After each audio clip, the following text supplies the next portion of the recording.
B-Man is back. Oh, okay, Jay, boys, do it again. Oh my gosh, the man got that stuff. This is a 5 out of freaking 5. It is beat making time. Next week is E3 week. My album comes out next week. I have delivered. This is your boy. Alright, ladies and gentlemen of the YouTube citizens, y'all know who this is. This is your boy Dash the True Inferno. And this is a very special video because it's another video done on a Friday. This is obviously an Overwatch gameplay. And I'm still talking about E3 rather. Now this time around, I'm talking about E3 as a whole. So what that means is, what do I think of E3 as a whole? It's dying. Yes, you heard me right. E3 is dying. Yes. And I'm going to give y'all 5 reasons why I think E3 is dying. Now, obviously, one of the reasons you might think is because, oh, you know, they didn't show much. No, that's not it. They show some stuff. You know, I ain't going to get into what they show. I already did that already. You can check that out in my previous Overwatch video and the ones before that as well. So, yeah, with that said, let me get into my top 5 reasons why E3 is dying. But before I get to that, actually, let me talk about this year's E3. Like I said, I'm going to give it this year's E3 a C. There was some good, but there was some bad. That's why I'm going to give it a C. But it's still dying nevertheless. Now I'm going to give you my top 5 reasons why it's still dying. I mean, not still dying, why it's dying. And the fifth, number 5 rather. Number 5, the 5th reason why E3 is dying is because companies and developers are pulling out of E3. So this year, obviously, there was no EA at E3. Activision wasn't at E3. Neither was Disney Interactive nor Wargaming. In EA's case, they did their own thing. We kicked off E3 week, but it wasn't part of E3. They didn't have a show during E3. Activision did not have a booth, but Sony did show off the new Call of Duty game, Infinity War's new Call of Duty game, which is called Infinite Warfare by Infinity War. You see where I'm going with that. Disney, on the other hand, obviously we all know Disney Infinity is basically dead or is dying.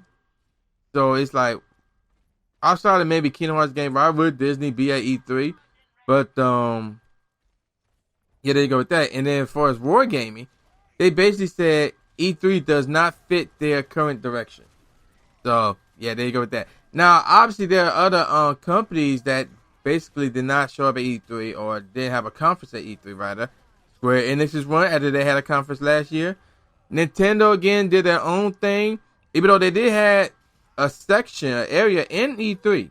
So, technically, Nintendo was there before, as far as a conference or anything like that. Nope. So, yeah, there you go with that. So, these companies are pulling out of E3. And another reason because E3 not the only gaming show anymore. You know, you got the Tokyo Game Show. There's one out in Germany. I forgot what that one's called. And there's some. I bet you there's some more out there, or more will be created in the future. So yeah, there you go with that.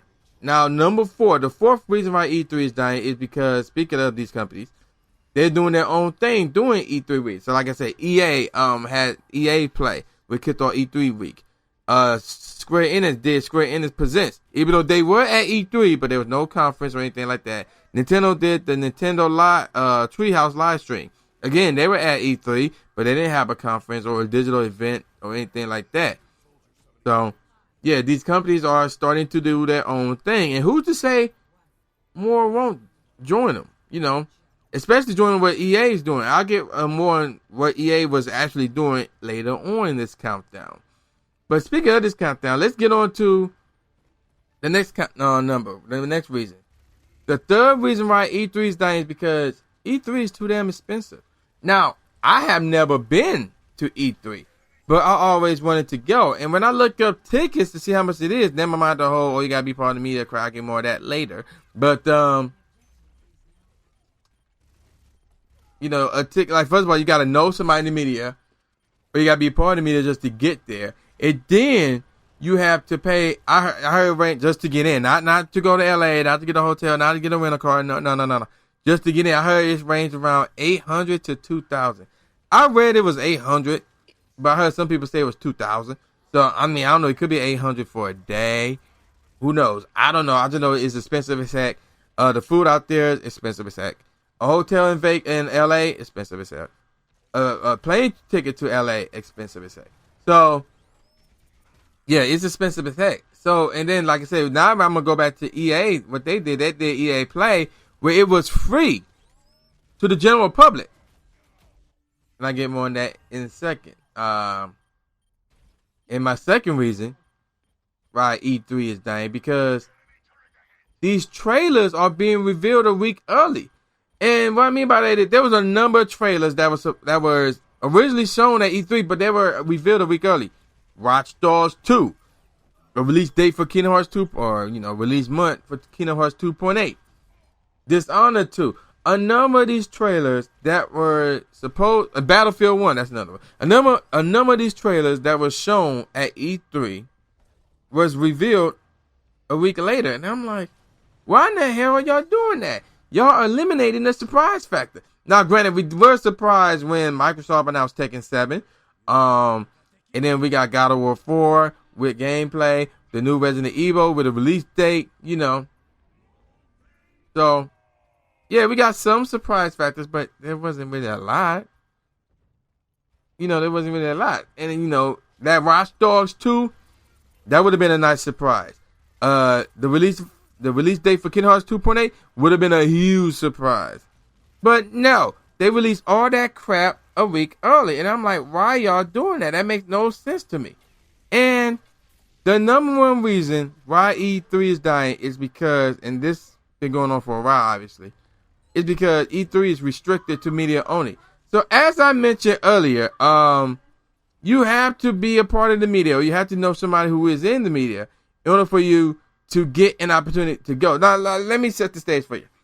For those of you who get retro Jordans, nowadays, you can't, if you're lucky, you could just walk in the store and see a retro Jordan on the shelf. But there's like the rare ones that you want, like the 12s, the 11s, maybe the 13s, something along those lines. Nah, you gotta go like a few days in advance and get a raffle ticket and hope that your ticket was drawn, and then you have the opportunity to buy the shoe. That's how it is. So like, if you somehow get in for the media, you would have to still pay. And the fact that it's restricted to the media is kind of, it's kind of dumb. It's kind of dumb. Obviously, they let some YouTubers in there, but that's not enough, man. That's not enough. Like I said, EA, they did that EA Play where it was free for everybody to go in there and play the games and things of that nature. So, yeah, those are my 5 reasons why E3 is dying. I don't know what the future of E3 is regarding next year or the next 5 years, but if things go on like they are now, I don't think E3 is going to last the next 5 years. So, yeah, obviously the game is over, but unfortunately we lost this one right here, man. Y'all know who this is. This is the new Jay Gatsby, a.k.a. Jamie Ron II, saying peace out, y'all, and see y'all next time. Yeah. So right now you're watching my intro, a.k.a. my table of contents video. So, yeah, there's no point in further explaining what that is. Now, next up is, bam, that right there. EA, Bethesda, and Ubisoft. So I combined all 3 of their conferences into one video right there. That'll be the next video to watch, followed by, bam, Microsoft press conference right there. Me talking about Microsoft's press conference, rather. And then, of course, we got, bam, me discussing